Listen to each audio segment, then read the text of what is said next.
जय Jagannath welcome to Sukant education आपण मैंने समस्त को मोर यूट्यूब चैनल स्वागत जनाऊँ जो थे कि आपण मैंने पाती केवल एजुकेशनल वीडियो तेरे पूर्व वीडियो मानक आपण सहित अनुच्छेद 3टा 1, 2, 3 अलरेडी डिस्कसन कर सारी आपण मानक कौन चलती ना यूनिट 3 अवरोध परीक्षण जो आप गोटे अनुच्छेद दिहब ता तले 1 मार्किया 2 मार्किया जो क्वेश्चन पचार से सेसन आप चलती मो अनुच्छेद 3टा अलरेडी आप सहित डिस्कसन कर सारी जो मैंने भी से वीडियो देखी ना से प्लेलिस्ट को जाकि से वीडियो देखिपारे तेज आज वीडियो आम अनुच्छेद नंबर 4 अर्थात आम एग्जाम्पल नंबर 4 आम डिस्कसन करवा ता पूर्व जो मैंने नुआ कर चैनल को विजिट कर भी चैनल को सब्सक्राइब करना तेज चैनल को सब्सक्राइब करने सहित वीडियो को लाइक करने को भूलु ना एवं आपण को यूनिवर्सिटी किंबा को कॉलेज रो वीडियो को देखुछंती कमेंट सेक्शन निश्चय मेंशन करंतु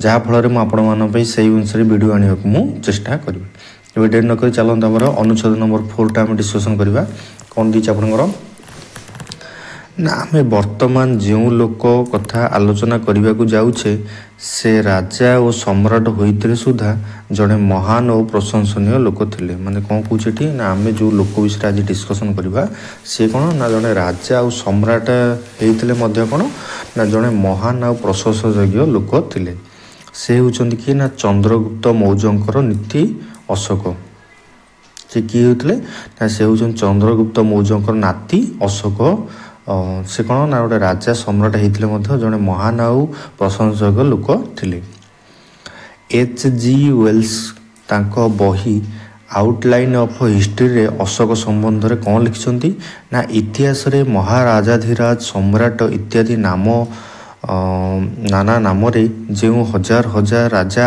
आदि नाम पूर्ण होइछि सेति भितरे एका अशोक नाम गोटे नक्षत्र परी उज्जवल देखा माने इतिहास रे जो सब नाम राजाधिराज महाराजाधि सम्राट आदि नाम अच्छी समस्त मध्य अशोक नाम गोटे नक्षत्र परी कौन ना उज्जवल देखा जाए भलगा ठारू जापान पर्यंत तांको नाम एबे सुधा कौन ना पूजा पाई थाए चीन तिब्बत एवं भारत रे तांको महानतर चिन्ह एबे सुधा रही अछि ख्रीस्टियान युग आरंभर प्राय 300 वर्ष पूर्व चंद्रगुप्त मरीथिले कौन ना ख्रीस्टियान युग आरंभर केते ना 300 वर्ष पूर्व किए मरथिले ना चंद्रगुप्त मरथिले तांको परे तांको पुओ बिंदुसार राजा हेले जेतेबेले आपन चंद्रगुप्त मरथिले तांको पुओ किए ना बिंदुसार राजा हेले 25 वर्ष पर्यंत से शांतिपूर्ण भाव कौन करते ना राजत्व करते से ग्रीक मान सहित संबंध रखते एवं तांको कचेरी को इजिप्टर टलेमी और पश्चिम भारतर सेलुकस पुत्र आर्टिओक्स पाखक कौन ना दूत आसी बाहर जगत सहित बेपार चलुला एवं कथित अच्छी जे भारतर नील नहीं इपिटर लोके तांको लुगा रंग करुले माने कौन ना भारत नील रंग नहीं से माने कौन ना इपिटर लोक माने कौन ना निज लुगार रंग करुले आहरी मध्य कहती जे तांको मम्मी बा मृत सबगुड़िक भारतीय लुगारे घोड़ाई थिले बिहार केतक पुरातन स्मृति जना पड़े जे मौर्य वंश आरंभ पूर्व सेठारे एक प्रकार काच तैयारी होउतला माने कौन बिहार केतक पुराना स्मृति जब आम देखा कौन जना पड़े ना मौर्य वंश आरंभ सेठारे एक प्रकार काच तैयारी होउतला तू शुणी खुशी हेबु जे चंद्रगुप्त कोर्ट रे जो ग्रीक दूत मेघास्थेनिस थिले से लिखिछंती कौन ना से समय रे भारतीय माने चारु काम और सौंदर्य प्रेमी थिले विशेषतः निजर उच्चता बढ़ाई जोता व्यवहार से माने करथिले सुतरां उच्चा जोता किछि आधुनिक आविष्कार नुहे माने कौन ना जो उच्च जोता तुम आज देखुच सेटा भारतीय आविष्कार बोली जो ग्रीक दूत मेगास्थेनिस कहिथिले तांको लेखारे समग्र उत्तर और मध्य भारत बिंदुसार साम्राज्यभुक्त थिले मध्य एशिया पर्यंत यह कौन ना प्रसार लभिथिला ଖ୍ରୀଷ୍ଟପୂର୍ବ 268 ବିନ୍ଦୁସାରଙ୍କ ପରେ ଅଶୋକ ଏକ ବିରାଟ ସାମ୍ରାଜ୍ୟର କ'ଣ ଅଧିକାରୀ ହେଲେ। ମାନେ ବିନ୍ଦୁସାର ପରେ ତାଙ୍କର ପୁତ୍ର ଅଶୋକ କ'ଣ ହେଲେ ନା ବିରାଟ ସାମ୍ରାଜ୍ୟର ଅଧିକାରୀ ହେଲେ। ବୋଧହୁଏ ଦକ୍ଷିଣ ପୂର୍ବ ଓ ଦକ୍ଷିଣରେ ଥିବା ଅବଶିଷ୍ଟ ଅଞ୍ଚଳକୁ ନିଜ ସାମ୍ରାଜ୍ୟ ଭିତରେ ମିଶାଇବା ଉଦ୍ଦେଶ୍ୟରେ ସେ ତାଙ୍କ ରାଜୁତିର ନବମ ବର୍ଷରେ କଳିଙ୍ଗ କ'ଣ ନା ବିଜୟ ଆରମ୍ଭ ସେ କରିଥିଲେ।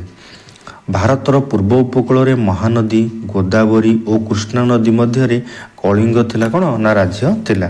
କଳିଙ୍ଗ ଲୋକେ ଖୁବ୍ ସାହସର ସହିତ ଲଢ଼େଇ କରିଥିଲେ, ମାତ୍ର ଶେଷରେ ଭୀଷଣ ହତ୍ୟା ପରେ ସେମାନେ କ'ଣ ହୋଇଥିଲେ ନା ପରାସ୍ତ ହୋଇଥିଲେ। କଳିଙ୍ଗ ଲୋକମାନେ ବହୁତ ସାହସର ସହିତ ଲଢ଼େଇ କରିଥିଲେ, କିନ୍ତୁ କ'ଣ ହେଲେ ନା ଶେଷରେ କ'ଣ ନା ଭୀଷଣ ହତ୍ୟା ପରେ ସେ କ'ଣ ନା ପରାସ୍ତ ହେଲେ। ଏହି ଯୁଦ୍ଧ ଓ ନରହତ୍ୟା ଅଶୋକଙ୍କ ମନରୁ ଏପରି ଗଭୀର ଭାବରେ ସ୍ପର୍ଶ କଲା, ସେ ଯୁଦ୍ଧ ସମ୍ବନ୍ଧୀୟ ଅନ୍ୟ ଏକ ସକଳ କାର୍ଯ୍ୟରେ ତାଙ୍କର ବିତୃଷ୍ଣା କ'ଣ ନା ଆସିଗଲା। ସେ ସେଇ ଦିନଠାରୁ ଆଉ ଯୁଦ୍ଧ କରିନଥିଲେ। ଏଇ ଯୁଦ୍ଧ ପରଠାରୁ ଏଇ ଯେଉଁ ଆମର ଅଶୋକ କ'ଣ ଆଉ ଯୁଦ୍ଧ କରିନଥିଲେ।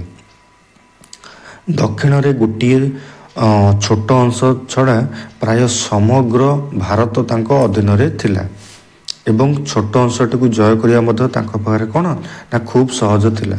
କିନ୍ତୁ ସେ ସେଥିରୁ ବିରତ ହେଲେ। ମାନେ ସେ ଛୋଟ ଜାଗାଟାକୁ ଜୟ କରିବା ତାଙ୍କ ପାଖରେ କିଛି ଅସମ୍ଭବ ନଥିଲା, କିନ୍ତୁ ସେଥିରୁ କ'ଣ ନା ସେ ନିବୃତ୍ତ ହୋଇଗଲେ। ଏନ୍.ଜି. ୱେଲ୍ସ କହନ୍ତି, ଯେତେ ସାମରିକ ସମ୍ରାଟ ଥିଲେ ତାଙ୍କ ଭିତରେ ଅଶୋକ ହିଁ ଏକମାତ୍ର ଲୋକ ଯେ ଜୟଲାଭ କରି ସୁଦ୍ଧା କ'ଣ ନା ଯୁଦ୍ଧ ବନ୍ଦ କରିଥିଲେ। ମାନେ ଯେତେ ସମ୍ରାଟ ଥିଲେ ସମସ୍ତଙ୍କ ଭିତରୁ କ'ଣ ନା ଅଶୋକ ହେଉଛନ୍ତି ଏମିତି ଗୋଟେ ବ୍ୟକ୍ତି, ମାନେ ଏମିତି ଗୋଟେ ରାଜା, ସେ କ'ଣ ନା ଯୁଦ୍ଧ ଜୟ କରିଥିଲେ ତଥାପି କ'ଣ ନା ଯୁଦ୍ଧକୁ ସେ ବନ୍ଦ କରି ଦେଇଥିଲେ। ତେବେ ଆମେ ଆମର ଅନୁଚ୍ଛେଦଟି ପଢ଼ିଲେ, ତାପରେ ସେଇ ରିଲେଟେଡ଼ କ'ଣ କୋଶ୍ଚିନ୍ ଦେଇଛି ଆମେ ଦେଖିବା। କ'ଣ ଦେଇଛି ଫାର୍ଷ୍ଟ କୋଶ୍ଚିନ୍ ଆମର 1 ନମ୍ବର ମାର୍କରେ, କେଉଁ ମହାନ ଓ ପ୍ରଶଂସନୀୟ ସମ୍ରାଟଙ୍କ କଥା ଆଲୋଚନା କରାଯାଇଛି। ଏଠି ତ ଜାଣିଛ ଅଶୋକଙ୍କ ବିଷୟରେ, ମାନେ କାହା ବିଷୟରେ ଏଠି କହିଛି, ଚନ୍ଦ୍ରଗୁପ୍ତ ମୌର୍ଯ୍ୟଙ୍କ ନୀତି ମୌର୍ଯ୍ୟ ସମ୍ରାଟ ଅଶୋକଙ୍କ ଭଳି ମହାନ ପ୍ରଶାସନ ଯୋଗ୍ୟ ସମ୍ରାଟଙ୍କ କଥା ଏଠି କ'ଣ ନା ଆଲୋଚନା କରାଯାଇଛି। ତାପରେ ସେକେଣ୍ଡ କୋଶ୍ଚିନ୍ କ'ଣ ଦେଇଛି, ଚନ୍ଦ୍ରଗୁପ୍ତଙ୍କ ପରେ କିଏ ମୌର୍ଯ୍ୟ ବଂଶର ରାଜା ହେଇଥିଲେ, କିଏ ସମ୍ରାଟ ଅଶୋକ। ଚନ୍ଦ୍ରଗୁପ୍ତ ପରେ ତାଙ୍କ ପୁତ୍ର ବିନ୍ଦୁସାର ମୌର୍ଯ୍ୟ ବଂଶର ରାଜା ହେଇଥିଲେ। ସେଟା ମାନେ ବିନ୍ଦୁସାରଙ୍କ ପରେ ଅଶୋକ ହେଇଥିଲେ। ଏଠି କ'ଣ ନା ଚନ୍ଦ୍ରଗୁପ୍ତ ପରେ ତାଙ୍କ ପୁତ୍ର କିଏ ନା ବିନ୍ଦୁସାର ମୌର୍ଯ୍ୟ ବଂଶର ରାଜା ଥିଲେ। ତାପରେ ଥାର୍ଡ କୋଶ୍ଚିନ୍ କ'ଣ, ବିହାରର ପୁରାତନ ସ୍ମୃତିରୁ କ'ଣ ଜଣାପଡ଼େ। ଯେଉଁ ବିହାରର ଯେଉଁ ପୁରାତନ ସ୍ମୃତିରୁ କ'ଣ ଜଣାପଡ଼େ ନା ମୌର୍ଯ୍ୟ ବଂଶର ଆରମ୍ଭ ପୂର୍ବରୁ ସେଠାରେ ଏକ ପ୍ରକାର କ'ଣ ନା କାଚ ତିଆରି ହେଉଥିବାର ବିହାରର ଯେଉଁ ପ୍ରାଚୀନତମ ସ୍ମୃତିରୁ କ'ଣ ନା ଜଣାପଡ଼େ। ମୌର୍ଯ୍ୟ ବଂଶ ଆରମ୍ଭରୁ ସେଠାରେ ଏକ ପ୍ରକାର କାଚ ତିଆରି ହେଉଥିବାର ବିହାରର ପୁରାତନ ସ୍ମୃତିରୁ ଜଣା ପଡ଼ିଥାଏ। ସେହିପରି ତାପରେ ନେକ୍ସଟ କୋଶ୍ଚିନ୍ କ'ଣ ଦେଇ ଦେଖିବା, ଅଶୋକ ତାଙ୍କ ରାଜତ୍ୱର କେଉଁ ବର୍ଷରେ କଳିଙ୍ଗ ବିଜୟ ଆରମ୍ଭ କରିଥିଲେ। କ'ଣ ରହିବାର ଉତ୍ତର, ଅଶୋକ ତାଙ୍କ ରାଜତ୍ୱର କ'ଣ ନବମ ବର୍ଷରେ, ଅଶୋକ ତାଙ୍କ ରାଜତ୍ୱର ନବମ ବର୍ଷରେ କଳିଙ୍ଗ ବିଜୟ ଆରମ୍ଭ କରିଥିଲେ। କଳିଙ୍ଗ ବିଷୟରେ ଆରମ୍ଭ କରିଥିଲେ। ତାପରେ 2 ମାର୍କିଆ କୋଶ୍ଚିନ୍ କ'ଣ ଦେଇ ଦେଖିବା, ୱେଲ୍ସଙ୍କ ତାଙ୍କ ଇତିହାସ ପୁସ୍ତକରେ ଅଶୋକଙ୍କ ସମ୍ବନ୍ଧରେ କ'ଣ ଲେଖିଛନ୍ତି।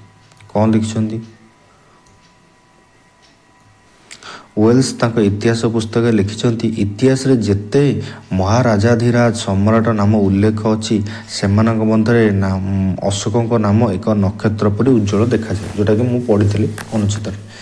ଭଲଗା, ଜାପାନ, ଚୀନ, ତିବ୍ବତ ଏବଂ ଭାରତରେ ତାଙ୍କର ମହାନତାର ଚିହ୍ନ ଏବେ ସୁଦ୍ଧା ଦେଖିବାକୁ ମିଳୁଛି। କାହାର ନା ଅଶୋକଙ୍କର।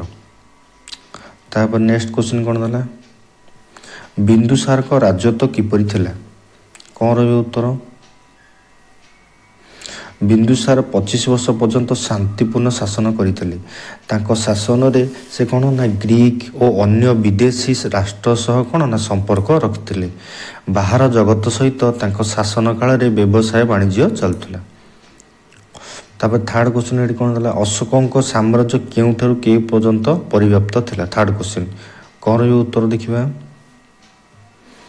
ଅଶୋକଙ୍କ ସାମ୍ରାଜ୍ୟ ଦକ୍ଷିଣରେ ଗୋଟିଏ ଛୋଟ ଅଂଶ ଛଡ଼ା ସମଗ୍ର ଉତ୍ତର ଭାରତ, ମଧ୍ୟ ଭାରତ, ପୂର୍ବ ଭାରତ ଓ ଏସିଆ ଓ ପଶ୍ଚିମ ଭାରତ ପର୍ଯ୍ୟନ୍ତ କ'ଣ ନା ସବୁ ପରିବ୍ୟାପ୍ତ ଥିଲା। ମାନେ ଗୋଟେ ଛୋଟ ଅଂଶ ଛାଡ଼ିକି ଆଉ ସବୁଥିର ସେ ରାଜା ହେଇକି ଥିଲେ।